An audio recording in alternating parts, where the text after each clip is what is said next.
사실 저는 이 얘기부터 좀 드리고 싶어요. 예. 요새 다들 물론 후랭이 채널뿐만이 아니라 모든 부동산 채널에서 다 화가 났더라고요. 보면 다들 한 톤씩 올라가셨어. 화가 안 나는 게 이상하죠? 그치. 화가 당연히 나지. 화 네. 안 나지 않지. 네. 그래서 제가 오늘 오면서 고민을 많이 했어요. 그러면 지금 화가 나는 시국이고 상황이 정말 말도 안 되는 상황, 이건 맞아. 그러면 모든 사람들이 화가 나 있을 때 나는 다른 거를 얘기해드리고 싶다라는 생각이 있어서, 그러면 지금 이렇게 화나는 상황인데 이 화나는 상황에서 우리는 지금 어떤 스탠스를 취해야 되느냐에 대한 방법을 찾아가는 게 낫지 않나. 지금 타임라인이 화낼 시간이 없어. 사실은. 그 정도입니까? 사실은 지금 타임라인이 빠르게 지나가고 있기 때문에 제가 사실 5월 9일로 썸네일을 썼는데 메리타님이 5월 9일이 아니다 지금 그 전후가 아니고 4월 전후라고 말씀을 하셔가지고 4월 둘째 주 4월 둘째 주면 지금 얼마 안 남았어요. 한 달? 한 달. 한 달 딱 2주 남았기 때문에 타임라인이 지금 엄청 빡빡해요. 사실은 너무 화가 나고 상황이 좀 이해하기 힘든 건 맞아. 근데 제가 전에도 어떤 말씀을 많이 들었었냐면, 내가 내 집이 없어. 화가 나. 난 똑같이 열심히 일하는데 왜 나는 자산이 안 되고 생활비는 늘 쪼들려야 되는 거야. 화가 나잖아요? 근데 화만 난다고 해서 그러고 끝내버리면 남는 게 없다는 거야. 나는 딱 이번에도 그런 생각이 들었어요. 화 나. 근데 화내고 끝내고 나면 남는 게 없는 거야. 그래서 차라리 이 화낼 시간에 차라리 우리가 할 수 있는 걸 찾는 게 낫지 않나. 그리고 타임라인이 지금 너무 빡빡하기 때문에 그거를 말씀드리는 게 낫겠다. 이런 생각이 들어서 오늘 컨셉은 그렇게 잡아왔습니다. 좋습니다. 그러면 어떤 내용부터 좀 한번 보면 좋을까요? 지금 우리가 상황이 좀 어렵게 된 것부터 얘기를 해야죠. 네. 사실은 설날 전에 어떤 분위기였냐면 다시금 불이 붙는 상황이었어요. 어떻게 불이 붙고 있었냐면, 지금 거래량을 보면 우리가 101호 대책 발표했잖아요. 네. 그때도 8천 건이 나왔어요. 1도 효과 없다. 근데 11월에 약간 주춤했어. 근데 네. 그 주춤한 게 정책의 효과가 너무 빵 좋아가지고 8천에서 3천 건을 줄은 게 아니고요. 원래 정상적인 거래량이 2024년, 2025년 일반적인 거래량이 3천 건, 2,000건, 3,000건 사이로 왔다 갔다 했었어요. 서울은. 그러니까 11월은 1015 대책 빵 터져서 8천 건에 대한 과열되어 있던 게 약간 식는 분위기로 정상화된 거지, 빵에서 효과가 있어서 3천 건으로 줄었다, 이건 아니에요. 그래서 여러분들이 지금 거래량을 잘 보셔야 되는 게, 지금 가격 보면 시장이 혼란스러워서 판단이 안 돼요. 거래량을 봐야 돼요. 그래서 11월을 보면 3천 건이면 그냥 원래 거래됐던 대로 시장의 분위기대로 거래가 됐다. 근데 12월부터 다시 4천 건으로 올라오기 시작하죠. 네. 이렇게 되면서 2월까지도 좀 이어지는 분위기였어요. 2월 초까지. 그래서 제가 지금 무주택자분들, 특히 내 집 마련 고민하시는 분들한테 뭐라고 말씀드렸냐면, 네. 설날 설날 전에 계약하는 거랑 설날 후에 계약하는 거랑 다르니까, 가격이 달라질 수 있으니까 설날 전에 거래하시는 게 유리해요라고 얘기를 했어요. 근데 이게 1월 말부터 SNS가 난리가 나면서 네. 2월 12일에 요 정책이 발표가 된 거죠. 네. 이러면서 이거가 딱 발표되면서 분위기가 딱 바뀌었어요. 반전이 됐지. 근데 그 반전이 된 게 집값이 확 꺾였다? 이런 게 아니라, 거래가 안 나와서, 매물이 안 나와서 매물 하나 거래되면 5천만 원 오르고, 하나 거래되면 뭐 1억 오르고, 이렇게 계단을 착착착착 밟고 있었던 그 분위기가 바뀌었다라는 거예요. 그래서 이제는 막 10억이 거래됐어. 그럼 다음에 11억, 12억의 물건이 나왔다고 한다면, 이제는 이 보완주택 대책이 나오고 나서는 10억에 거래됐으면 10억 언저리 내외에서 지금 매물이 나오고 있어요. 뭐 한두 개밖에 없는 단지에는 뭐 4-5개 매물로 늘어나기도 하고, 뭐 한 30개 있었던 데는 뭐 40-50개로 늘어난 부분이 있어요. 그래서 근데 서울의 모든 지역이 다 그런 건 아니에요. 각 그 단지마다 틀리고. 네. 근데 그런 흐름으로 딱 결을 봤을 때는 20억 이상에서는 확실하게 매물이 한 개도 없던 지역에 나오는 건 맞아요. 근데 10억 이하의 단지에서는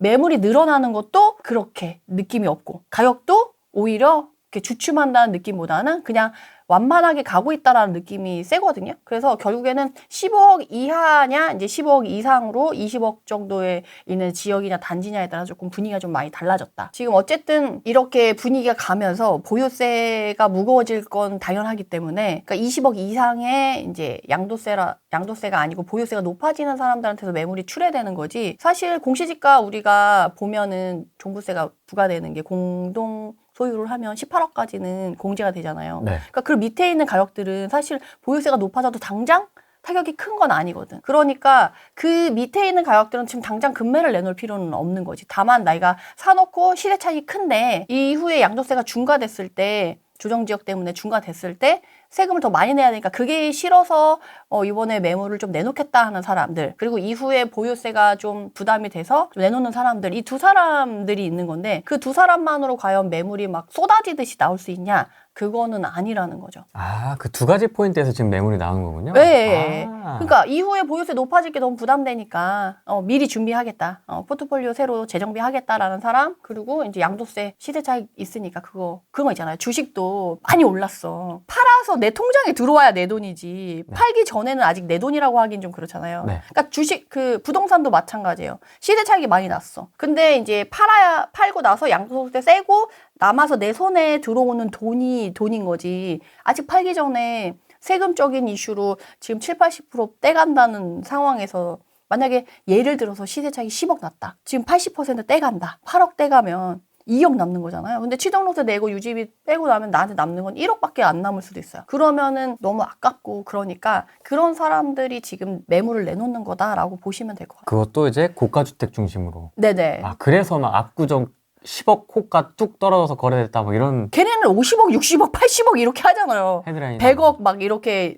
받아보고 있는 애들이니까. 그러니까 60억 하는데 호가를 이미 뭐 55억 거래됐는데 호가를 60억 했어. 근데 나는 이미 그러니까 55억도 한 건만 거래된 거예요. 많이 거래된 것도 아니에요. 부동산에서도 계속 얘기하는 게, 제가 이거 발표되고 나서 부동산에 또 한 번 쫙 돌았거든요. 쭉 돌고 나서 사장님들한테 물어봤어. 그래서 이거 가격이 많이 오른 게, 그러니까 특히나 최근에 2-3개월 동안에 또 가격이 또 많이 올랐대. 1015 이후에 약간 조용했다가 한 개 거래되고 이런 식으로 계단식으로 또 올랐다는 거예요. 근데 이 2-3개월간에 오른 금액이 또 상당하다는 거지. 그러니까 지금 60억에 매물 내놨던 사람이 10억 낮춰서 거래해도 이 사람은 마이너스가 아닌 게, 이미 시세 차익을 갖고 온 상태에서 최근에 2-3개월 안에서 10억 넘게 올랐기 때문에 2-3개월의 상승분만 반납을 해도 나는 이미 남는 상황이기 때문에 이 사람은 타격이 없어요. 그리고 뭐 55억 실거래 하나 됐어. 그 하나 됐다고 해서 그거를 우리가 매도자의 입장에서는 그걸 기준으로 보는 거고, 매수자 입장에서는 그걸 인정하고 싶지 않은 거거든요. 네. 많이 그 가격대에 매물이 여러 사람이 거래됐어. 그러면 그걸 인정해 주겠다라는 분위기가 그래도 있잖아요. 그러니까 50억 하나 거래된 거에 대해서는 크게 의미가 없어지는 거예요. 그래서 10억 뭐 낮게 거래한다고 해서 사실은 10억 떨어졌다라고 보기에는 조금 너무 좀 과대평가하는 부분이 있지 않나. 그래서 저는 그래서 뉴스에서는 약간 그런 거 있잖아요. 이렇게 발표했으니까 매물 나오는 거야 라는 게 있으니까 뉴스에선 또 그거를 해줘야 되니까 그거를 이제 강조해서 비싼 동네, 지금 5억짜리는 오히려 올랐거든요.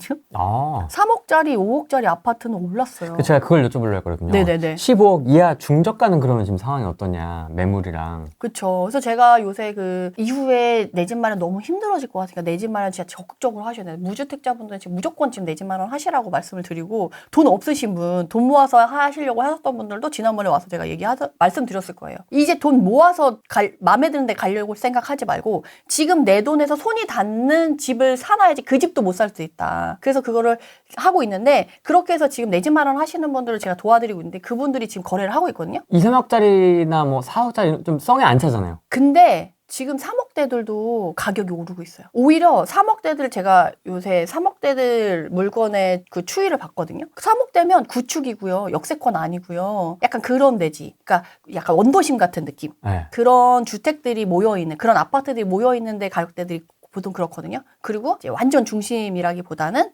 약간 시흥이라던가 안산이라던가 약간 우리가 보는 중심축에서 약간 조금 벗어난 그런 입지에 있는 단지들이 그 정도 가격대를 형성하고 있는데, 그 가격들이 지금 최근에 거래된 이제 실거래가가 뜨는 걸 보면 1,000만 원, 2,000만 원씩 오르고 있어요. 오히려. 그리고 막 이제 1일 대책 발표되고 뭐 설날 어쩌고 뭐 20억 넘는 거는 뭐 흔들리니 어찌니 신고가 나오니 이런 거에 상관없이 여기는 그냥 차곡차곡 시장의 논리대로 가고 있는 거예요. 시장의 논리대로. 오히려 거기는 그래서 혼란스럽지 않아요. 그런데 그런 단지들까지도 지금 바닥을 다져서 올라가는 추세이기 때문에 내 집 마련하시려고 하시는 분들은 지금 뭐 이렇게 이제 시작하시는 분들은 대부분 1억 갖고 계신 분이 그나마 움직일 수 있어요. 1억 미만 갖고 계신 분들은 아파트를 구매하기가 진짜 쉽지 않아요. 왜냐면 대출이 다 막혔기 때문에 대출 없이 돈을 사기가 힘들거든요. 그래서 최소한 내가 1억 있다. 그리고 전세금을 내가 1억 이상을 넣고 있다. 네. 그러신 분들 전세금 빼서 지금 내 집 마련 하셔야 돼요. 왜냐면 전세가 지금 이렇게 매물 추례를 했잖아요. 난 너무 좀 의외였던 게, 왜 매물만 신경을 써요? 매물만? 왜냐면 다들 지금 집값에 타겟이 돼 있어가지고, 혈안이 돼 있어가지고 막. 근데 근데 지금 국민의 50%는 집을 갖고 있고 50%는 전월세를 살고 있잖아요. 그러면 그 50%가 다 집을 사고 싶어 하는 건 아니거든요. 전월세를 살고 싶어 하는 사람도 있고 어쩔 수 없이 살아야 되는 사람들도 있어요. 맞습니다. 그러면 매물, 집값 이거에 사람들을 매몰시킬 게 아니라, 그러니까 그걸 뭐 방송에서 뉴스에서 뭐 어떤 의도된 상황에 의해서 그 관심을 그쪽으로 쏟아 놓더라도 당장 나는 뭐가 필요한가를 생각해 보셔야 된다는 거죠. 그렇지. 나는 내 집 마련할 사람인지 아니면 전월세를 살 사람인지를 먼저 보셔야지. 난 전월세 살아야 되는데 집값 올라가고 내 집 마련 하려고 하는 사람들처럼 똑같이 움직이면 안 된다는 거죠. 사정상 전월세에 있어야 되는 사람들이 있죠. 네, 분명히. 당장 거기에 거주도 불가능하고 그리고 사실 1억 미만의 돈을 갖고 계신 분들은 당장 내 집 마련하기는 힘들어요. 그러면 그런 사람들은 전월세를 어떻게 이 나라에서 챙겨줄 것이냐를 챙겨봐야 되는 거고 나한테 도움이 되는 사람을 어쨌든 우리가 지방선거에서 뽑아야 되는데 갑자기 그쪽으로 하는 거야? 아니 그렇다고 뽑아야 되는데 그러면 내가 전월세 사는 사람 입장에서 왜 집값에만 포커싱을 맞춰서 준비를 해주냐 내 집 마련하는 사람들만 왜 신경 써주냐라고 생각을 오히려 하셔야 돼요. 그래서 최근에 매물 출회된 건 다 매물이에요. 그리고 작년에 기억나요? 작년에 6.27 대책 발표되고 나서 제가 작년 하반기에 가을 시장에 전세 너무 걱정된다. 불안하다. 전세 대란 일어날 것 같다. 라고 얘기를 했는데 그때 6.27 대책 발표하고 나서 9.7 대책 발표하고 어떻게 됐어요? 전월세에 관심 있는 사람들 다 매매로 돌려놨잖아요. 네. 지금도 그런 거예요. 관심을 해결할 수 있는 방법이 지금 없거든요. 그런데 그거를 또 관심을 이렇게 매매로 돌린 거예요. 전월세 시장의 불안을 매매 시장으로 또 돌려놨어요. 근데 이거는 한두 번은 속아 넘어갈 수 있지만 그 다음에는 안 되거든요. 그래서 제가 이번에 이 2.12 대책 발표되고 나서 다들 매물이 많이 나올 거냐, 증가할 거냐, 떨어질 거냐, 언제 떨어질 거냐, 그럼 다음은 어떡할 거냐, 다 이런 생각만 하시거든요. 근데 저는 그 이면에 그거를 얘기하는 사람이 많으니까 그럼 그건 빼고 그러면 매물 말고 전월세 사는 사람들의 매물은 어떤가를 봤더니 전월세는 정말 네이버 부동산 이거 핸드폰 버전으로 보면 그 개수가 보이거든요. 총합으로? 총합으로 맞아. 그거 나오게 할 수 있는 거 알아요? 잘 몰라요. 근데. 핸드폰으로 보면 내가 관심 있는 그 단지를 한번 지금 검색해 보세요. 내가 내 집 마련하거나 전월세 살려고 하는 단지를 검색해 보세요. 매물은 지금 한두 개도 없다라고 하는 단지들이 많은데 그런 단지들은 이번에 이 다주택자 양도세 중과 유예 종료 및 보완 추진 이 대책 발표하고 나서 매물이 좀 늘었어요. 심지어 매물이 한 개도 없던데도 한 개 나왔어. 그걸 봤어요. 근데 전세 매물은 계속 0. 그리고 막 매물은 막 20, 30개 있던데 4, 50개로 늘었어. 근데 전세 매물은 3개, 5개 이래요. 이거 어떡할 거냐는 거예요. 답 안 나옵니다, 진짜. 근데 그 논리를 자꾸 펴지 않습니까?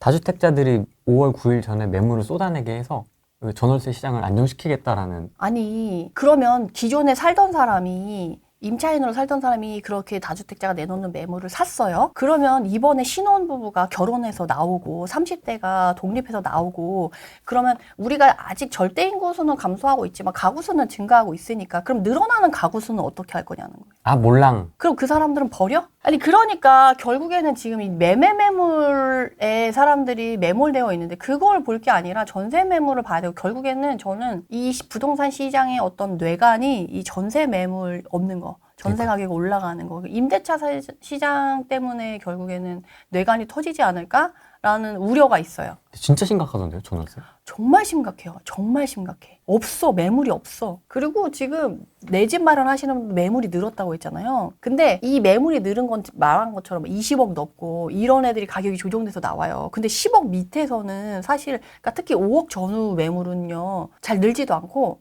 거래도 요새 좀 빨리빨리 되는 편이에요. 그래서 최근에 지금 내 집 마련 도와주시는 분들의 걸 보면 계좌번호를 달라고 하잖아요. 그 자리에서 돈을 올려요. 그리고 매물을 걷어가. 그리고 만약에 매물이 조금 있어서 그걸 거래하려고 하잖아요. 내가 지난주에 보고 왔던 집이 없어. 다른 집을 사야 돼. 그리고 가격은 내가 생각했던 가격이랑 조금 달라질 수 있는 정도. 그 5억대 전후는 지금 막 하나 거래되고 막 1,000만 원 오르고 1,000만 이런 분위기는 아니에요. 근데 비슷한 가격에 매물들이 있었는데 제일 싸고 제일 조건 좋았던 게 빠져. 조건은 덜하지만 가격은 조금 똑같은 그런 매물을 사야 되는 거죠. 그러면 그게 없어지면은 조건은 좀 덜한데 가격이 높은 거가 남잖아요. 그런 식으로 차츰차츰 이렇게 바닥 따지기를 하면서 올라가고 있어요. 10억 이하의 물건들은. 그래서 사실은 뭐 20억 넘어가는 애들은 그냥 그 사람들 알아서 하라고 해. 10억이나 전후나 10억 이후에 이제 중산층이라던가 내 집 마련 하시려고 하시는 분들은 지금 시장에서 내가 보고 있는 시장은 어떤지를 좀 알고 계시는 게 중요해요. 그렇게 봤을 때 이번에 다주택자가 내놓는 매물을 싸게 살 수 있다. 그러면 너무 땡큐인 거죠. 어떻게 보면 그 내 집 마련 하시는 분들은. 그리고 사실은 설날 전후해서 전에 산 사람 조금 더 싸게 사고 후에 산 사람 더 비싸게 살 가능성이 있었는데 어쨌든 이 212 대책이 발표된 이후에 가격이 올라가는 상승세를 끊어준 건 맞으니까 내 집 마련하시려고 하시는 분들은 시간을 버는 건 맞아요. 그러니까 그거는 좋아. 근데 이게 이후에 가속화가 되기 전에 잠깐 유예를 해준 상황이기 때문에 이거를 이용하자라는 기회로 이용하자라는 건 되지만 이게 당연하고 너무 좋은 상황이다라고 판단하기엔 좀 아니다. 라는 걸 좀 말씀드리고 싶어요. 그러면 왜 4월 둘째 주가 중요한 건지? 왜냐면 지금 다주택자 양도소득세 중과 유예 종료랑 보완 추진을 했잖아요. 네. 근데 이게 발표된 건 다들 아시잖아요. 다주택자들 집 팔으라고 좋으라고 해준 거 아니잖아요.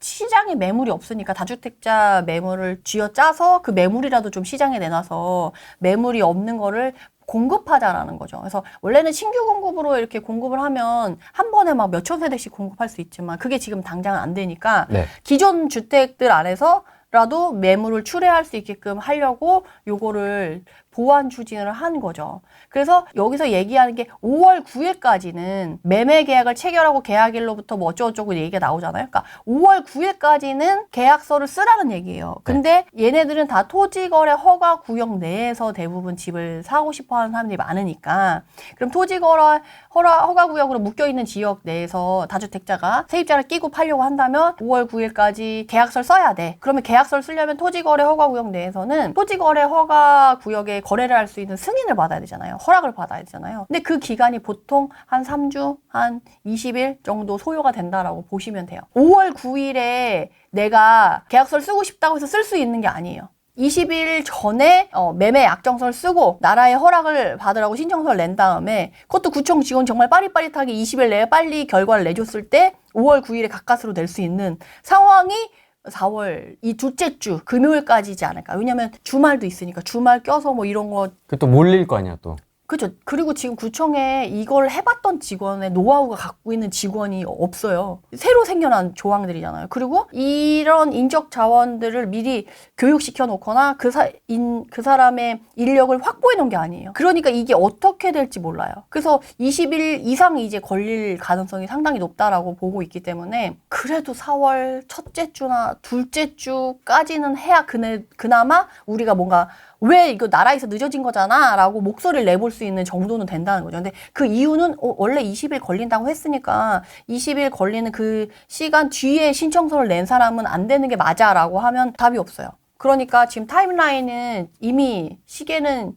가기 시작했고 타임라인은 4월 둘째 주까지가 맥시멈이라는 거예요. 그러니까 5월 9일 이후에 매물이 잠길 거다 아니에요. 4월 둘째 주 이후부터는 토지거래 허가 승인이 안 되기 때문에 그때부터 매물이 잠길 거예요. 왜냐면 그 5월 9일 이전에 계약서를 쓸 수가 없어요. 승인이 안 나면. 그러면 팔 필요가 없는 거지. 그러면 5월 9일부터 매물이 잠기는 게 아니라 4월 둘째 주부터 매물이 잠기는 거예요. 팔 필요가 없는 거지. 집을 파는 사람 입장에서는. 그러니까 지금 내 집 마련 고민하시는 분들은 지금 한 달 정도밖에 시간이 안 남았기 때문에 빨리 움직이셔야 되고 의사결정도 좀 빨리 하셔야 돼요. 그렇기 때문에 매도자도 지금 한 달밖에 그러면 시간이 없는 거예요. 그러면 결정을 내릴 거야. 그냥 금매로 던질 건지 안고 갈 건지 아니면 안고 갈 건지를 고민할 거거든요. 근데 지금 분위기 봐서는 실거래가 기준에서 비슷하게 그냥 지금 간을 보려고 내놓은 상태예요. 매도자들이. 그리고 매도자들도 이제 양도세 그런 문제 때문에 아직 고민을 하고 있어요. 다들 지금 우왕좌왕하고 있어. 그렇기 때문에 막 당장 막 금매가 확 나온다라고 보긴 어렵고 그분들도 매도자들도 정신을 차려가지고 어느 정도 어떤 스탠스를 취해야 될까 방향성을 정하려면 좀 시간이 걸리거든요. 그러면 3월 뭐 둘째 주 정도면 어느 정도 그래도 고민 한 1, 2주 고민해보면 답이 나오지 않겠어요? 그럼 이제 지역마다 좀 다르긴 할 거예요. 그렇죠. 매물이 좀 있는 데랑 매물이 하나도 없는 데랑은 좀 타임라인이 다를 수밖에 없잖아요. 그래서 그거에 따라서 매물이 많이 나와 있는 애는 내게 막 더 많이 쌓인 다음에 내놓으면 안 팔릴 수 있으니까 조금 더 일찍 결정을 할 거고 매물이 한 개도 없는 데인데 내가 매물을 내놓으면 한 개가 돼. 그럼 이 사람은 좀 여유가 있는 거지. 그리고 매수 대기자가 있는 데도 있으니까. 네. 그러니까 그 지역이랑 단지마다 틀리겠지만 어쨌든 타임라인은 그렇게 길지 않을 수 있다. 그리고 그렇게 매물이 나왔을 때 모니터링 하고 있다가 딱 금매가 만약에 한 15억이 거래되던 게 실거래가 찍혔어. 근데 지금 매물 나오는 게 14억 8천, 14억 5천 이렇게 나오거든요. 조금 조정돼서 나와요. 뭐 15억 이렇게 나오는 거는, 그리고 16억 넘었던 거는 15억에 걸려서 나와요. 왜냐면 15억부터 4억 대출이 되니까. 6억 대출이 되니까. 그래서 그거를 좀 이렇게 경계선에서 왔다 갔다 하는데, 내가 만약에 정말 빨리 팔고 싶어. 그럼 14억에 던지는 거야. 그럼 내 매물이 제일 매력적이잖아요. 그럼 그게 1번으로 거래가 될 가능성이 높죠. 그러니까 매도자도 그렇게 매물을 던질 것인가에 대한 의사결정이 필요하고, 매수자는 그런 매물이 나왔을 때 내가 바로 결정해서 그거를 채울 수 있냐를 준비해놔야 돼요. 근데 여러분들이 또 조심해야 될 게, 네. 다주택자가 세입자 껴있는 걸 샀어. 근데 대출은 안 바뀌었어요. 세입자가 한 1년 반이 남아서 그걸 샀어. 근데 1년 반이 지나서 내가 실거주를 무조건 해야 되잖아요, 지금. 근데 그 세입자 퇴거자금 대출은 안 바뀌었거든요. 1억밖에 안 나와요. 근데 내가 퇴거자금 대출 1억만 받고도 세입자를 내보낼 수 있는 능력이 있느냐를 본인이 판단하셔야 돼요. 그러면 그런 매물은 사실은 대출을 이용해서 사야 되는 무주택자 입장에서는 그 매물은 살 수 없는 매물이에요. 그러니까 그 매물은 그림의 떡이 되는 거지. 그러네. 그러니까 사실 매물이 나와도 유효 매물이 아니네. 그래서 사실은 이번에 이거 유예 종료 및 보완 추진으로 해서 다주택자 세입자 끼고도 팔게 해줄게. 그러네. 이 매물은 살 수 없는 매물이야, 사실은. 그 현금 다 들고 있어. 15억 현금 다 들고 있는 사람이 누가 있냐는 거야, 무주택자가. 아, 특히. 이것도 부자들만 더. 부자 무주택자? 완전 이삭죽기네, 이 사람들은. 그러니까 현금 들고 있는 무주택자만 이걸 살 수 있는 거예요. 그러네. 막 대출이 정말 하나도 안 바뀌었어요. 정리가 안 대출이 안 됐으니까. 바뀌었어. 기조가 안 바뀌었어요. 집을 갖는 거를 좋아하지 않는다. 그러네. 아니, 연결이 되니까 이게 또 이것만 지금 집중해서 얘기를 하다가 대출을 딱 넣으니까 뭐야 이거. 그래서 지금 포트폴리오나 이런 걸 할 때 대출, 세금, 이런 무주택자가 언제 기간에 맞냐, 그리고 다주택자는 언제 매도가 가능한 구간이냐, 그리고 무주택자를 누구로 볼 거냐, 정말 꼬깃 확인을 해야 돼요. 제가 요새 세무사분들한테 이것저것 되게 많이 물어보거든요. 네. 세무사분들이 저랑 대화하기 싫어해. 막 힘들어해? 막 전화 안 받아? 내 전화가 오면 가슴이 벌렁거린대. 왜냐면 본인들도 확인을 하고 해야 되고, 이게 책임을 져야 되는 부분이기 때문에 너무 부담스러운 거예요, 저랑 대화를 하기가. 근데 그분들도 세법상 문제는 없다, 거기까지만 얘기를 해줄 수 있고, 현실에 갔을 때는 이게 받아들여질지는 모르겠다라는. 실무적으로. 그거는 공통적인 대답이에요. 그러면 결국엔 어떻게 해야 되냐? 내가 구청에 전화해서 물어봐야 되고, 구청 그 직원의 스탠스를 봐야 돼요. 이전에 그 뉴스 나왔었잖아요. 맞아요. 구청 직원 이사 가려고 하니까. 토제. 네. 나 4인 가족인데 30평대, 40평대 가려고 하는데. 너무 넓은 것 같은데요? 4인 가족이면 30평대면 충분하잖아. 왜 이사가? 안 돼. 개 갑질이지. 이거는 어떻게 세무사가 해줄 수 없다는 거지. 근데 이걸 어떻게 할 거야, 우리가. 그러니까 이런 리스크들이 다 저기 지금 깔려 있는 거야. 어떤 상황인지 알겠죠? 이게 뭔 매물이야. 그러니까 지금 나오는 매물들은 그림의 떡일 가능성이 높다. 그러면 현실적으로. 현실적으로 전세 퇴거자금 대출 1억 받아가지고 그 세입자 내보낼 수 있는 사람 몇 명이나 되겠어요? 나는 별로 없다고 봐. 그럼 결국에는 이거 거래 안 돼. 그러면 거래되는 매물은 어떤 거냐? 3개월, 4개월 남은 애들. 세입자가. 그러면 내가 잔금 치고 3개월 내에 대출 받으면 LTV, DSR에 따라서 받을 수 있으니까. 그러면 생애 최초는 70%, 무주택 서민은 60%. 받을 수 있으니까. 하물며 LTV 40%라도 받을 수 있으니까. 그럼 그런 매물만 거래가 되지 않을까? 그러면 그런 매물만 조금 조정돼서 나오면 그 무주택자분들은 그거라도 내가 이렇게 채워야 되나를 지금 결정하셔야 돼요. 지금 선택하셔야 돼. 이후에는 더 힘들어요. 이후에는 대출도 더 줄어들고, 난 25억 이상 2억도 없어질 거라고 생각하고요. 그 다음은 뭐 2억씩 더 줄어드는 거는 뭐 어렵지 않게 상상할 수 있을 것 같아요. 네, 사고 싶지만 1주택자라서 그냥 보고 있다. 4번. 이런 분들도 있죠. 1주택자분들 제가 말씀드릴게요. 결국 갈아타기 고민하는 거잖아요, 1주택자분들은. 맞습니다. 근데 1주택자는 여기에 참여도 못해. 참여권도 없어. 근데 참여권을 안 주면 내가 만들면 되잖아요. 어떻게 만들어요? 어떻게 만들긴? 나를 무주택자로 만들면 되지. 화나신 거예요? 자기 자산은 자기가 지켜야 돼요. 내가 참여하고 싶은데 참여를 못한다. 그럼 참여권을 내가 만들면 되지. 왜 남이 줄 때까지 기다려요? 만들어서 예를 들어서? 참여하세요. 네. 지금 뭐 이런 식으로 됐어. 매물이 없는 데야. 그러면 매물을 내놓고 가는 거예요. 그러면 어떤 걱정을 하냐면, 나 여기 10억까지 거래된 걸 봤는데 내가 14억에 팔아야 돼? 1억이 아까운 거죠. 근데 내가 가려고 하는 집은 앞으로 1억이 문제가 아니라 2억, 3억 올라갈 집이야. 상급지니까. 상급지니까. 그러면 나는 비싸게 주고 사야 되고, 왜냐면 내가 이거 팔 동안 시간이 걸리니까 저기는 그만큼 올라가고 내 거는 또 그거에 비해서 그쵸. 낮게 거래를 해야 되니까 나는 그 간극을 받아들일 수 없어가 되는 거죠. 맞습니다. 그러면 못 타요. 그럼 갈아타기 못 해요. 확실하게 말씀드려요. 이건 못 해요. 못 해. 팔 하나 자르거나 팔을 2개 자르거나 그 생각으로 가야 돼요. 근데 지금 정권이 많이 남았잖아요. 4년, 5년. 뭐 어쨌든 9년 남았는데? 그거는 알아서 하기로 하고 4년이든 9년이든 뭐 10년이든 20년이든 어쨌든 우리가 1, 2년 단기간에 지금 6개월 동안에 사고팔고를 했을 때의 기간이랑 비교하면 훨씬 많은 시간이 남았다는 거예요. 맞습니다. 그러면 그 시간 동안에 내가 내 자산을 지킬 수 있는 세팅을 해놓고 가는 게 훨씬 안전한 거지. 내가 이거 단기간에 몇 억 왔다 갔다 하는 것 때문에 아까워서 못 움직인다? 그러면은 평생 갈아타기 못 해요. 앞으로 더 힘들어져요. 그리고 더 안 팔릴걸? 매물도 안 나오지만 살 수 있는 사람도 없어져요. 그러네. 대출이 안 나와서 살 수가 없어요. 그러면 내가 팔고 싶어도 못 팔고 사고 싶어도 못 사고 똑같아. 그럼 전월세 살아야 돼. 근데 전월세 매물은 없어. 지금 월세가 진짜 사상초유로 쫙 올라가고 있거든요. 지난번에 제가 갖고 온 거 봤죠. 고개 막 이렇게 네. 절벽 완전 진짜 90%, 90도로 이렇게 올라간 거 봤잖아요. 이건 시작이야. 이제 시작이야. 거기서 내가 살아남으려고 했을 때 무주택자분들은 무조건 내 집 마련 내 손에 닿는 거 하셔야 되는 거고 1주택자분들은 지금 갈아타기를 만약에 포기하면 이후는 더 힘들고 못 할 수 있다. 그러니까 지금 결정하셔야 된다. 지금 그나마 이렇게 매물이 나오고 내가 내 집을 팔면 그래도 현금이 생기잖아. 그럼 다주택자가 이렇게 세입자 끼고 파는 대출 안 나오는 전세자금, 태거자금 1억밖에 안 나오는 물건을 내가 사올 수 있잖아요. 그 사람 내 집 마련, 그러니까 내 집 팔고 현금을 들고 있는 사람이니까. 그러니까 갈아타기 하는 사람한테도 저는 이번이 마지막 기회가 될 수 있다라고 말씀드릴 수가 있을 것 같아요. 근데 진짜 생각해보니까 네. 지금 얼마 안 됐잖아요. 근데 앞으로 남은 임기나 이런 걸 고려해보면은 대출이 지금은 6사이지만 25억 초가 0.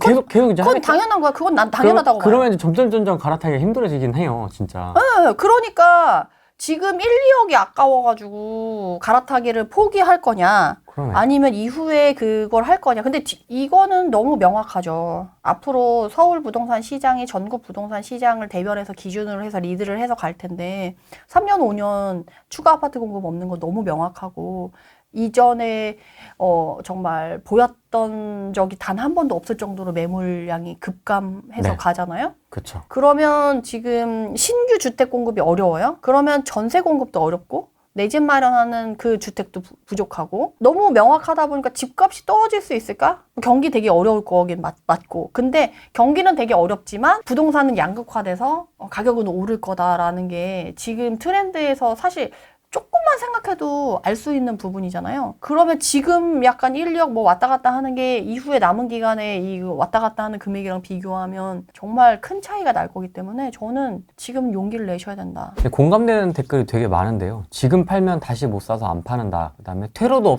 없는데 팔라고 한다. 아니 그러니까 제가 말씀드렸잖아요. 1주택자가 여기 참여하기 위해서 내 집을 팔고 나서 움직이라는 거지 그냥 팔으라는 게 아니에요. 근데 내가 만약에 이걸 못 살 것 같다. 그러면 안 팔고 그거라도 지켜야 되는 거예요. 그러니까 내가 어떻게 가는 게 유리한지를 그걸 고민하셔야 돼요. 지금 화낼 타이밍이 없어. 시간이 없어. 내 거 이거 지금 어떻게 할 건지 머리 굴리느라도 시간이 좀 부족해. 4월 둘째 주까지 지금 그러면 내 집 팔고 잔금도 치고 만약에 나도 그렇다고 하면 빨리 잔금 치고 해야 되니까 그럼 빨리 살 수 있는 사람으로 해가지고 빨리 들어올 수 있는 사람으로 해가지고 빨리 이거 가야 된단 말이에요. 임대사업자 물건이 좀 나오지 않을까요? 라는 질문. 등록 주택임대사업자 물건이요? 네. 근데 전세를 끼고 있는 등록 주택임대사업자들은 대출을 사용하지 않고 있어요. 맞습니다. 월세만 사용하고 있지. 근데 최근에 월세화했던 다주택자들의 특성은 뭐냐면 기존에 잔잔바리나 세금 먹는 하마들을 팔아서 현금화한 금액들을 월세화 시키는 데다가 많이 썼거든요. 그러면 대출을 많이 이용해서 월세화를 했느냐 안 했느냐에 따라 좀 차이가 있을 텐데 만약에 대출을 이용해서 월세화했던 사람들의 매물은 나오겠죠. 근데 등록주택임대사업자의 매물이 전국에서 지금 봤을 때 85% 정도가 민간이 하고 있고 나머지 15% 정도가 지금 나라가 하고 있는데 그 85%의 매물 중에 등록주택 임대사업자가 아파트 매물을 10%에서 15%도 안 된다고 알고 있거든요. 매물이 그럼 거기 안에서도 또 대출을 이용해서 월세를 산 사람들의 매물을 골라내야 되거든요. 비율이 그렇게 높지 않다는 거예요. 그리고 그 사람들의 매물이 또 한꺼번에 쏟아져 나오는 게 아니고 지금 등록주택임대사업자도 상반기에 그 만료되는 사람이 있고요. 중반기에 만료되는 사람이 있고 하반기에 만료되는 사람이 있어요. 그렇죠. 그게 다 지금 연 단위로 쫙 펼쳐져 있는 거예요. 매물 그런 사람이 많지도 않은데 1년에 또 펼쳐져서 나와. 그런 사람들이 내가 원하는 만큼 원하는 단지에 쏟아지는 매물로 그걸 커버할 수 있을 정도로 나올 것이냐 그러네. 라고 봤을 때는 저는 사실 가뭄에 단비같이 뭐 한 방울씩 내리는 정도로 우리가 갈증을 해소할 수는 없지 않을까라는 생각이 들어요. 본인도 지금 다주택자이시잖아요. 본인은 어떻게 지금 방향성을 잡고 계세요? 지금 다들 고민 많이 하시는 것 같던데 보니까. 사실 저도 등록주택 임대사업자도 갖고 있고 저도 매물을 갖고 있고 그래서 사실 저도 좀 고민을 하고 있어요. 이거를 팔 것인가 버티기에 들어갈 것인가를 고민하고 있거든요. 근데 버티기를 했을 때 우리가 지난번에 문재인 정부 때도 정말 험난했잖아요. 그때 뭐 버티기를 어쨌든 다주택자에서 무주택자 갈 수가 없어요. 지금 상황에서 갈 수가 없는 상황이어서 어쩔 수 없이 다주택자로 가면서 결국에는 이제 버티기가 원하지 않지만 그렇게 됐거든요. 잘 버텨오셨네요. 이야. 너무 험난해요. 그 근데 역전세, 월세, 막 금리. 눈물이 앞을 가리네요. 대단하십니다, 진짜. 근데 그거를 또 하라고 한다? 이거는 사실 두 가지 마음이 있어요. 버티기를 할 때 그러면 또 그렇게 문재인 정부 때처럼 힘들게 할 거냐라고 했을 때 집값이 올라갈 거라는 거는 사실 의심하진 않아요. 저는. 집값은 당연히 갈 수밖에 없다라고 생각을 하는데 집값이 오른다고 해도 그 험난한 세월을 내가 또 해야 하는 거를 받아들일 것인가에 대한 마음가짐은 또 다른 그 영역이라서 어차피 그러니까 문재인 정부 때는 선택의 여지가 없었어요. 다주택자를 안 하고 싶어도 이미 늘려놓은 매물 수가 너무 많았기 때문에 정리를 할 수 있는 수준이 아니었는데 문재인 정부 때부터 이제 여러 번 맞았잖아요. 그러면서 이제 체질 개선을 저희도 해왔던 터라 매물을 많이 줄여놨어요. 그래서 이제는 선택을 해볼 수 있을 만큼의 정도까지 됐어요. 그래서 저도 좀 고민을 하고 있긴 해요, 사실은. 버티기에 들어갈 것인가 말 것인가에는 고민하고 있긴 해요. 아직도 고민 중이세요? 약간 그런 마음이 있어요. 치사하고 더럽다. 내가 또 그렇게 시달림을 당해야 되나? 약간 그런 고민이 있긴 해요. 시달림이 이번엔 아닌 것 같은데요? 그러니까 거의 뭐 서로 트렁크에 매달고 거의 뭐 서로 죽을 때까지 해보자. 뭐 약간 그런 느낌.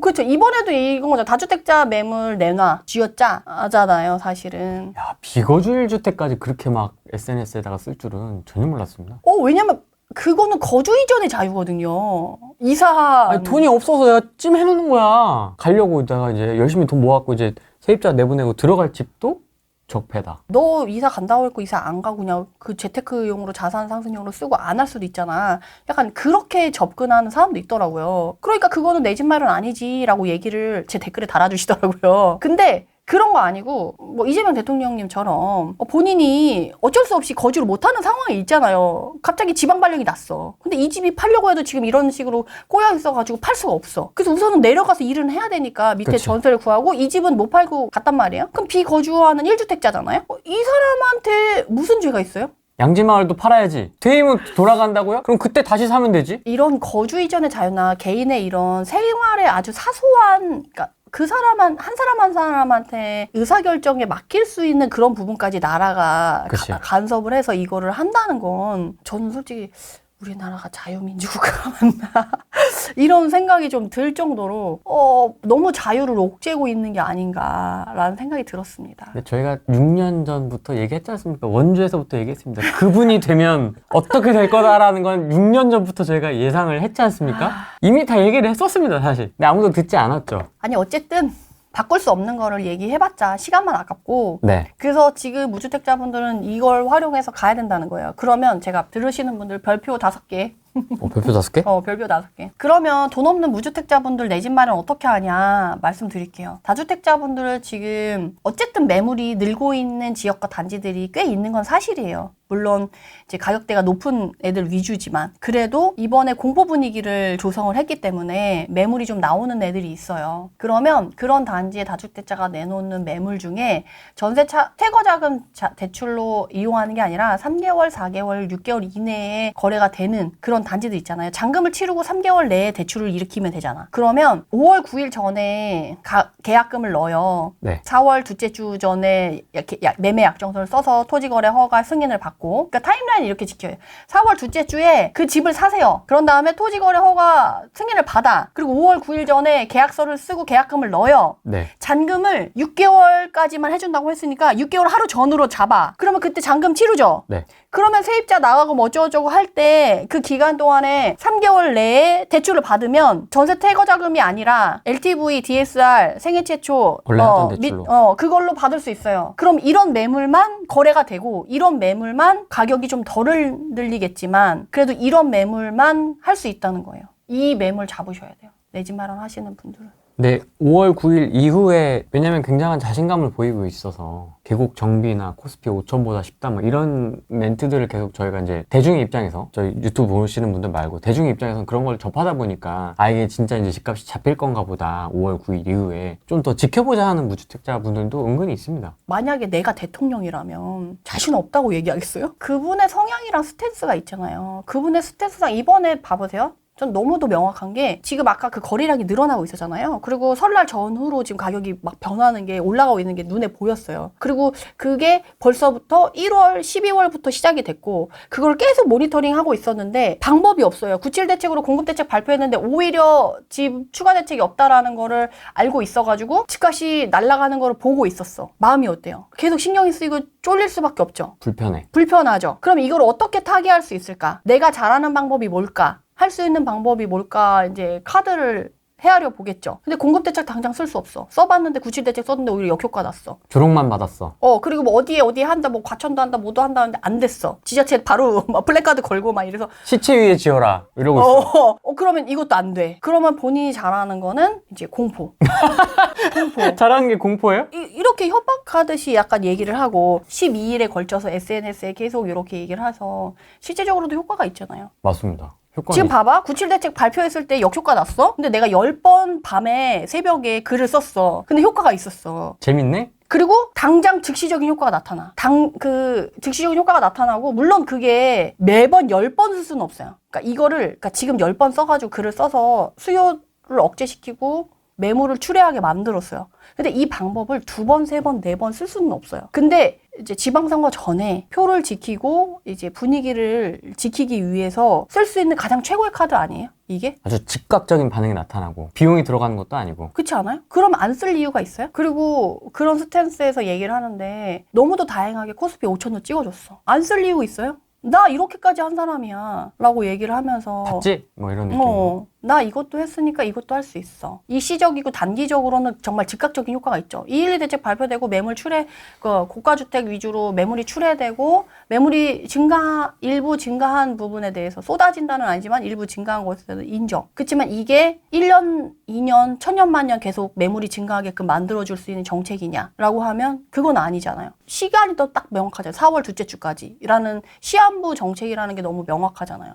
그럼 그 다음에는 어떻게 할 건데? 라고 하면 보유세. 이제 보유세를 이렇게 흔들면서 이제 어차피 6월 지방선거 끝나면 7월에 세제 개편하면 바로 나오니까 나 바로 즉각 시행할 거야. 가 될 수 있겠죠. 3% 기대해. 그러면 이제 그 심리를 흔드는 건 한두 달 정도는 할 수 있으니까. 그럼 지방선거까지는 갈 수 있잖아요. 그럼 지방선거 이후에는 눈치 안 봐도 되니까. 그러면 그 전에 걱정하는 부분은 이제 신경 써야 되거나 불편한 부분들은 그때까지만 이렇게 잡아놓으면 되는 거기 때문에. 최고의 카드였다, 묘수였다 이게. 그분한테는 그거가 최고의 카드가 아니었을까. 저는 그런 생각이 들고, 저는 그 열흘 동안 그렇게 계속 새벽에 SNS를 올리는 걸 보면서 어떤 생각이 들었냐면, 물론 그것 때문에 제가 뭐 힘들어지거나 다주택자들이 힘들어지거나 뭐 이런 것들은 맞지만 방법이 얼마나 없었으면 저렇게 할까. 그렇죠. 약간 이런 생각이 전 들었어요. 방법이 있었으면 다주택자도 국민인데 국민한테 나라를 대표하는 사람이 마귀라고 얘기하는 것 자체가 사실은 교양이나 상식이나 그 어떤 면에서도 맞지 않는데 그렇게까지 본인이 할 수밖에 없는 쓸 정도 방법이 없다라는 거가 또 한 번 증명을 해준 게 아닌가? 또 이게 작년 5월 후보 때의 발언과 또 이렇게 너무나 극명하게 대비되면서 더 이렇게 좀 비판을 받고 있는 것 같아요. 근데 저는 그거는 6월 전이기 때문에 이 정도라고 생각해요. 6월이 지나면 더 마음의 준비를 해야 되지 않을까요? 저는 그런 생각을 하고 있어요. 그래서 아까 말씀드린 게 다주택자로서 버티기에 들어갈까 말까를 고민하는 게 그러니까 그런 것까지 다 생각을 하니까 내가 어디까지 상처를 받아야 될까? 내가 문재인 정부를 거치면서도 그때는 선택의 여지가 전혀 없는 상태에서 어쩔 수 없이 좀 만신창이가 된 상태로 어쨌든 왔지만 지금은 그래도 내가 선택할 여지가 있다라고 하면 고민이 되는 부분은 사실이죠, 사실. 지금 다주택자분들 다들 고민하고 있어요. 고민하고 있는데 언제나 그 마지노선은 존재한다는 거야. 내가 기분상 내가 정말 치사하고 더럽고 약간 그런 마음고생할 게 생각이 돼서 그렇게까지는 뭐 이제는 그렇게 하고 싶지 않다라는 분위기가 있다면 그래도 내 거의 밥그릇을 어느 정도까지는 지킬 수 있는 선에서는 그걸 고민하겠지만 그 이상이 된다면 고민조차도 안 하거든요. 근데 지금은 그 고민할 정도까지 여진이 있는데 그 이후에는 전 여지도 아예 없을 거라고 생각이 들어요. 서로 이제 물러날 수 없는. 그렇죠. 어느 정도껏 해야지, 정도껏. 응. 둘 다 절벽에 서 있어. 누구도. 죽어야 끝나, 이제. 그러면 그 누구도 양보할 수 없는 상황이 돼버려요. 오징어 게임. 그쵸. 그러니까 그거가 되기 전에 다주택자분들도 그 상황까지 가고 싶지 않으니까 고민을 하시는 거고, 그리고 이렇게 한다고 해도 다주택자분들이 지금 다 매물을 다 내놓는다고 해도 지금 그러면 2, 3개월은 그걸로 버텼어. 그럼 그 뒤에는 어떻게 할 거야? 이제 보유세로 이제 또. 근데 보유세로 해. 빨리 내놔. 1주택자 고가주택 부담스러운 사람 내놨어. 근데 그 매물로 전세 매물이나 내 집 마련하는 가구수, 증가수 그 사람들 거를 다 해줄 수 있냐는 거예요. 해결이 안 돼요. 그러면 결국 이제 프레임을 씌우고 포장을 하고 시선을 돌리고 이런 것도 사실은 저는 어느 선까지는 가능하다고 봐요. 근데 우리 대중들도 어떻게 보면 순진하고 잘 따라가는 것 같지만 본인의 가정이 타격을 받거나 본인의 이제 밥그릇이 타격을 받는 순간 참을 수 없거든요. 그러면 과연 그것들을 어떻게 해결할 것인가에 대한 고민이 좀 미리 있어야 되지 않을까.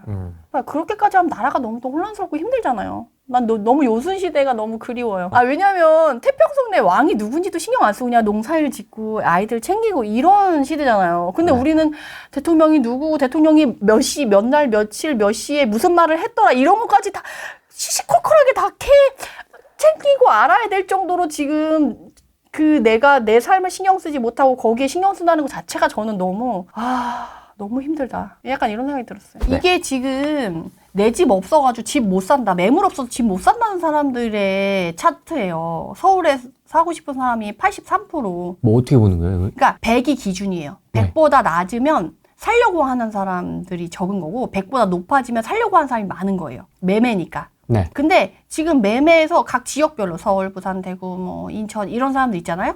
이런 사람들이 나 집이 없어서 나 매물이 없어서 집을 못 사. 나 집 사고 싶어. 살려고 대기 중이야 라고 한 사람들의 퍼센테이지가 이렇다는 거예요. 서울이 지금 83, 부산이 25. 25. 집이 없어서 매물이 없어서 집 못 사요. 나 집 너무 사고 싶어요 하는 사람들이 26, 34, 48, 36, 37 이거밖에 안 돼요. 이 사람들이 급해요? 이 사람들 너무 사고 싶어요. 이런 거 아니잖아요, 지금. 전세예요. 와. 눈띠용이죠. 전세는 나 지금 전셋집 살고 싶어요. 근데 전세 매물 없어요. 라고 하는 사람이 지금 서울이 166이고요. 와. 부산이 168이고 대구가 142, 인천이 175예요. 어디가 더 급하냐는 거예요, 지금 저는. 미쳤다. 지금 180, 200에 들어있는 데가 대부분이에요, 지금. 아니, 뭐 울산, 160이나 180. 울산이야 뭐 익히 들어서 알고 있었는데 대전도 저러네요. 그러니까 지금 제가 그랬잖아. 매물 출애하는 거에 지금 신경 쓸 게 아니고 전세 매물 안 나오는 거에 신경을 써줘야 될 타이밍이라고 얘기하는 이유가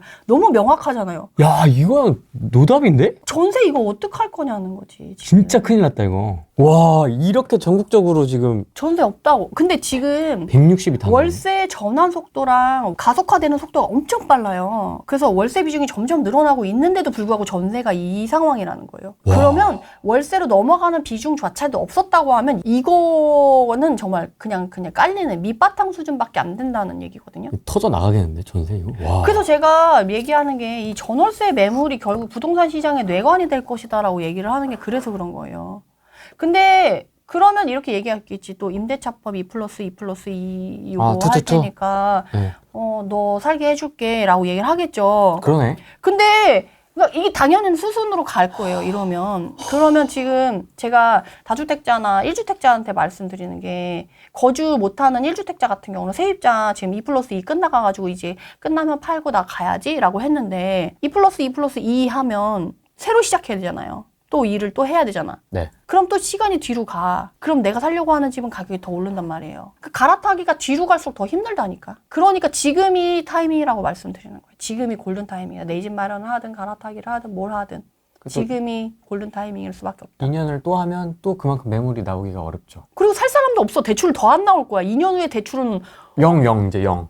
완전 0일 수 있어. 무주택자만 할 수 있다. 그렇죠. 무주택자만 할 수 있고 만약에 갈아타기 하는 사람도 안 돼. 이것도 가능해요. 지금 뭐 갈아타기 하는 사람도 아무런 뭐 혜택이 안 주고 뭐. 왜 갈아타지 너네? 지금 집이 있는데 왜 갈아타는 거지? 이럴 수 있어요. 오. 지금 집이 있는데 아니, 왜 근데 갈아타는 거지? 이게 말이 안 되는데 구청에서는 또 그렇게 얘기하니까. 집이 부서졌어? 왜 옮기려고 하는 거지? 이럴 수 있어요, 이제.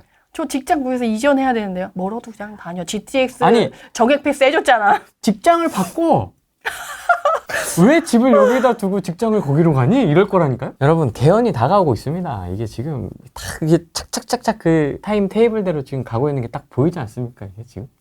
그게 좀 느껴지긴 해요. 아, 그들의 타임라이밍이 시- 끌려가고 있다라는 느낌은 좀 들어요, 확실히. 네, 프레임 씌워가지고 뭐 용어는 쓰지 않겠습니다. 아무튼 뭐뭐 세력 종식 해가지고 지방선거 싹 휩쓸고 2년 후 총선 싹쓸이 개헌 저지선 통과해가지고 개헌 빵 끝. 너무 보이죠? 그래서 어쨌든 지금 7월 세제 개편안 나오면 보유세 뭐 당연히 갈 거고 임대차법도 지금 전월세 이 상황이기 때문에 안 쓸 수 없어요. 근데 정말 심각하네요, 전월세가. 엄청 심각해요. 엄청 심각해. 그래서 지금 찾아보세요, 진짜. 네이버 매물에 막 2개, 3개, 5개가 최고야. 제 동생 월세 구할 때 좀 느껴봤지만 이 테이블을 딱 보니까 확 이게 와닿네요. 그죠? 네. 우리 매매 이 시뻘건 것만 봤지 전세 시뻘건 건 못 봤었잖아요. 정말 오랜만에 봅니다. 문재인 4년차 때나 뭐 이랬던 것 같은데. 그때 그때- 2+2 전세 그때 할 때 그때 막 임대차법 그거 해가지고 확 2배 뛰었을 때 분위기랑 거의 그때 수준이랑 거의 지금 매물 수준이 비슷해요. 매물이 없고 가격 급등할 것도 이제 예상이 되고. 근데도 서울의 집값은 지금 일직선으로 가고 있잖아요. 네, 뭐 그나마 최근에 요 약간 고개를 숙이긴 했는데 전세는 완만하게 올라가고 있고 전세도 완만하게 계속 올라가고 있잖아요. 그러네요. 그래서 가격은 흔들림 없이 간다. 거래량의 문제인 거지 가격의 문제는 아닌 거예요. 그러니까 가격 가지고 자꾸 얘기하시면 답을 알 수가 없어. 그래서 그거를 좀 챙기시면 좋을 것 같고 거래량은 아까 봤고 네. 지금 최근에 10월 1015 대책 이후에 전국 부동산이 어떠냐라고 하면 지금 충남이랑 강원만 빼고 다 빨간색으로 돌아섰어요. 광주 빼고. 광주 사시는 분들이 좀 힘들어 하셔가지고 제가 또 좀 말씀을 드렸었는데 네. 전국이 빨갛다 거의. 광주, 충남, 강원 빼고는. 세종대전도 저런 게 참 의외네요. 놀랐습니다. 그리고 전세 증가율도 만만치 않다. 세종, 부산, 서울, 대전, 경기 순으로 상승률이 지금 근데 4개월밖에 안 됐는데 5% 상승했어요. 근데 지방도 전세 수급이 깨졌어요? 네네네. 왜냐면 그러니까 지방도 미분양은 미분양인데 이게 되게 지금 시장이 신기한 게 아니 집이 없다 그러면 미분양이 없어야 되거든요. 근데 사람들이 그러니까 분양을 하면 왜 미분양이면 원하는 입지가 아니고 게다가 가격은 지금 공사비가 있기 때문에 분양가를 낮출 수 없는 거예요. 아무리 마이너스 P를 해도 그게 타산이 안 맞는 거지. 그러니까 미분양인 지역은 미분양인 대로 약간 그 일본의 그 유령 도시 있는 것처럼 자기가 원하는 건 도쿄인데 유령 도시 있는 것처럼 우리나라도 약간 지방이 약간 그렇게 분류가 된 것 같아요. 그래서 따로 놀아요. 아니 집이 부족한다는데 미분양이 있어. 그거 자체가 사실 안 맞는 거잖아요. 근데 그게 따로 움직이고 있어서 지금 지방에서도 전세가가 아까 말씀드린 것처럼 전세 살려고 하는 사람들이 매물이 없어가지고 그런 식으로 지금 심리가 엄청 올라와 있다는 거예요. 지금 서울에서도 매물 증감을 이렇게 보면 네. 그래도 매물 증가한 것들이 지금 성북구, 동작구, 강북구, 성북구 이런 매물이 퍼센테이지가 증가했어요. 우리가 뭐 20억대 이상 매물들이 증가했다라고 하지만 그건 단지별로 봤을 때 그게 그래도 한두 개 있던 게 두세 개 올라왔다. 그럼 50% 증가한 거잖아요, 매물이. 네. 근데 그렇게 보는 게 아니라 지역별로 매물의 건수가 얼마나 증가했냐라고 보면 성북구, 동작구, 강북구 이런 쪽이 오히려 좀 증가했다라는 거예요. 왜냐하면 15억 구간을 넘어서게 되면 지금 대출이 애매해지니까 그 사람들이 움직임이 지금 있다라는 얘기죠. 그러고 나서 이제 매물 건수가 좀 이렇게 성동구도 증가하고 있고 딱 보이는 게 성동구랑 서초구가 이렇게 증가한 게 보이잖아요. 이렇게 딱 위로 딱 솟았잖아요. 딱 솟은 애들이 있잖아요. 이런 애들 위주로 지금 올랐다는 거예요. 게다가 송파구는 이번에 입주 물량이 있어가지고 그나마 전세 수급은 조금 맞는 편인데 지금 대체적으로 성동, 서초, 성북, 관악, 뭐 송파 이런 애들이 최근에 매물이 좀 늘었다. 조용한 데는 금천구 좀 조용하고. 구로 조용합니다. 구로. 네, 구로 좀 조용하고.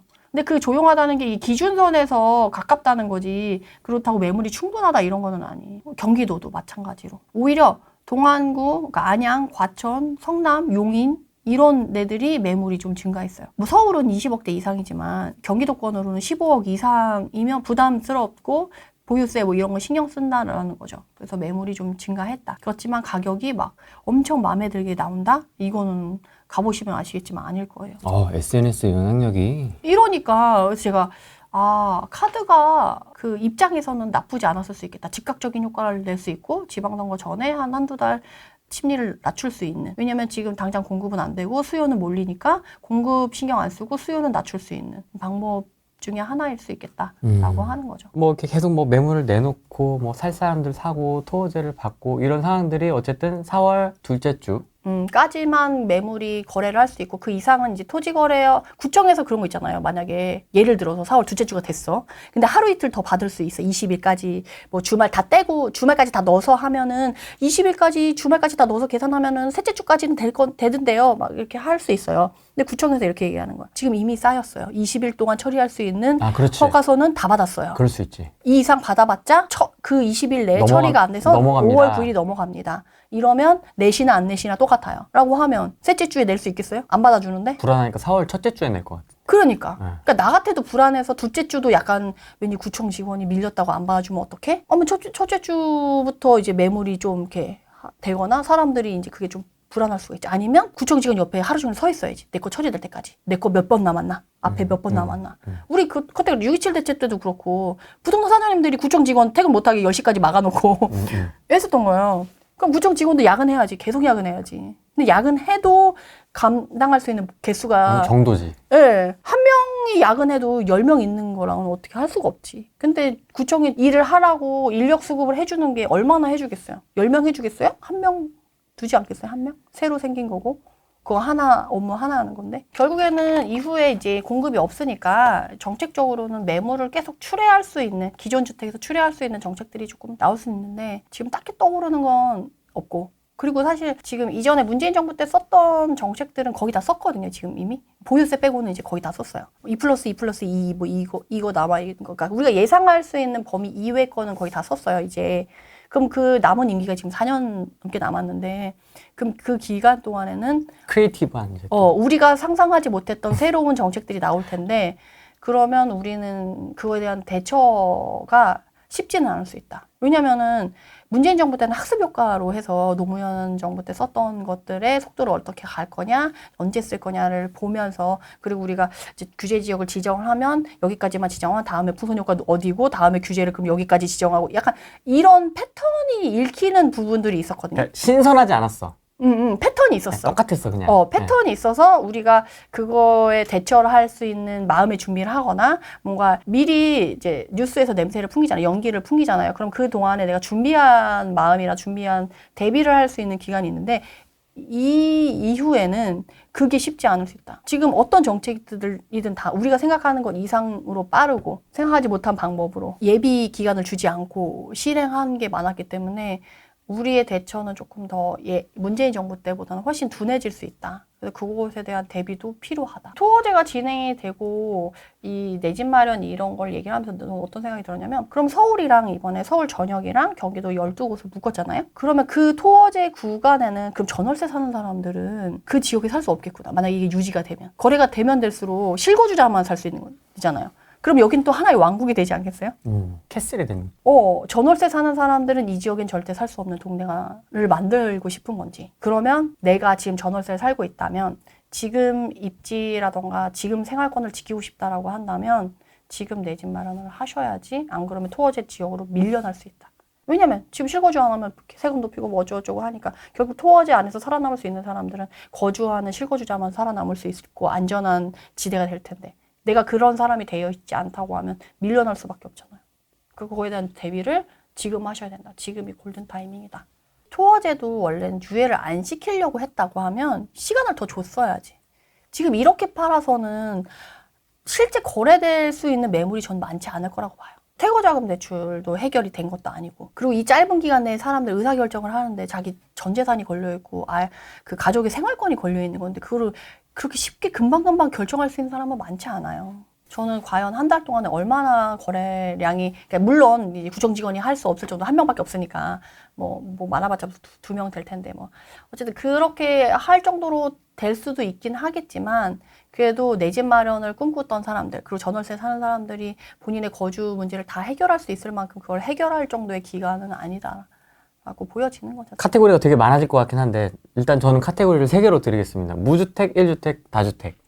각각의 대응 전략을 좀 2월 말 버전으로 해주시죠. 네네. 무주택 바로 하셔야죠. 바로 아까 말씀드린 별표 5개 네. 물건 잡으러 지금 가셔야 됩니다.